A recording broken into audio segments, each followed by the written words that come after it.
Time now for the morning rush. Republicans are now asking the state attorney general to weigh in on who has the authority to spend federal pandemic relief funding. They had approved a bill breaking down how it should be spent, but Governor Michelle Lujan Grisham vetoed that, saying that it's the governor's job, not lawmakers. The woman involved in the deadly shooting of an Edgewood gas station attendant is now heading to federal prison. Eileen Sandoval admitted to making the call that brought a car full of people to the Edgewood Smith's gas station in 2018. Sandoval will be serving a 7-year prison sentence. A deadly shooting is now being investigated in the city of Houston at the downtown aquarium. Police say that 2 people are dead, including the suspect at the bar in the aquarium shortly after 8 last night. Now, the suspect allegedly shot a man and woman before shooting himself. The woman was taken to the hospital after being shot in the leg. Erica. Here's a look at the morning commute forecast. Temperatures are starting in the low to mid 70s and will be climbing quickly into the 80s by the end of the morning commute. Skies are staying mostly sunny and shouldn't have any issues with the weather out there. Employees with APS could soon be getting some extra pay for their work during the pandemic. After working with the state auditor's office on a solution, APS will give out what it's calling retention pay, drawing on federal funding. Full-time workers will get $1,000, while part-timers will get $500. Health experts are now saying that Americans may once again have to wear masks indoors this fall. They're blaming the recent surge of the Delta variant, now dominant here in the U.S.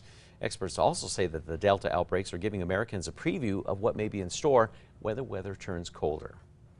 Looking ahead, UNM is encouraging students to get vaccinated for the fall semester, but will not require it. UNM President Garnett Stokes sent out a letter to students saying that the university understands the vaccine is still under emergency use authorization, but they still encourage students to get the shot. Summer is now bringing along heat, but of course mosquitoes, and they can pose a real threat to your pet. Veterinarians warn that mosquitoes can carry heartworms, which can potentially be fatal in dogs and cats. Vets warn that prevention is key with options like shots, collars, or oral medications. Erica.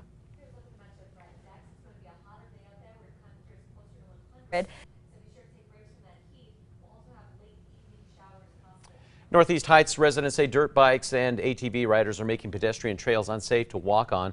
Neighbors near Eubank and San Francisco say it's an ongoing problem with the warmer weather. They say they want to see more signage in the area, as well as repeat offenders to be held accountable.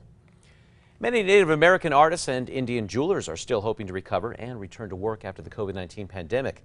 The Indian Arts and Crafts Board says disruptions in the supply chain, along with a rise in the price of silver and other supplies, have left shelves empty at shops.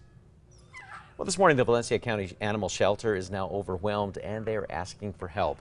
So far this week, 113 animals have been surrendered. The shelter says they are now having to euthanize animals for space and transfer animals to Colorado.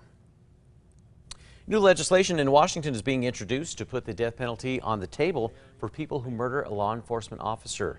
New Mexico Congresswoman Yvette Harrell is introducing the Defending Our Defenders Act, which would allow for life in prison or the death penalty for the murder of a law enforcement official.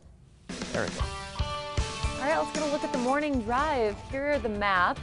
Looks like minor slowdowns east on I-40 towards the Big I, otherwise we're clear.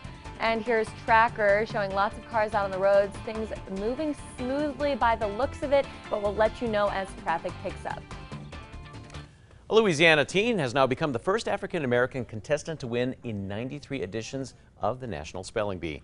Zyla Avantgarde, a 14-year-old from New Orleans, won after spelling Mariah, that's a type of tree, to win the championship. Avantgarde will now receive a $50,000 cash prize. Time for the 5 facts you need to know before you go this morning. At number 5, a new exhibit at the Natural History and Science Museum will highlight the origins of diseases that can be passed between humans and animals, the role humans play in the spread, and why some outbreaks become epidemics. It will also take a look at how healthcare workers have fought widespread viruses throughout history. Outbreak, Epidemics in a Connected World opens July 23rd. At number 4, employees with Albuquerque Public Schools could soon be getting some extra pay for their work during the pandemic. Earlier this year, the district tried to give out bonuses, but the state auditor said that violated the state rules about increasing pay for work already completed. Full-time workers could soon get $1,000, while part-timers will get $500. And at number 3, we'll see more showers and storms today, mainly in the northern and west mountains, moving into the surrounding terrain to the south. So the Middle Rio Grande Valley and the eastern part of the state may end up seeing some of those by the evening.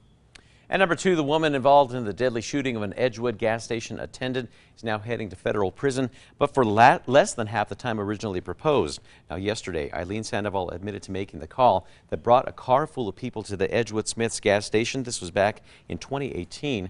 Her accomplice, Daniel Gonzalez, grabbed $48 from the counter before being caught by the station attendant, Michael Pelkey. There was a struggle until one of the other men in the car, Daniel Martinez, is accused of firing a shot, killing Pelkey. Sandoval will now serve a 7-year prison sentence. And at number 1, Republicans are now asking the state attorney general to weigh in on who has the authority to spend federal pandemic relief funding. The legislature had approved a bill breaking down how $1.75 billion should be spent, but Governor Michelle Lujan Grisham, she vetoed that, saying that it's her job, not the lawmakers, on how to spend the money. Republicans did not have the necessary backing from the 3/5 of the legislature to start the extraordinary session. Only Democratic Senator Jacob Candelaria was in favor of that special session.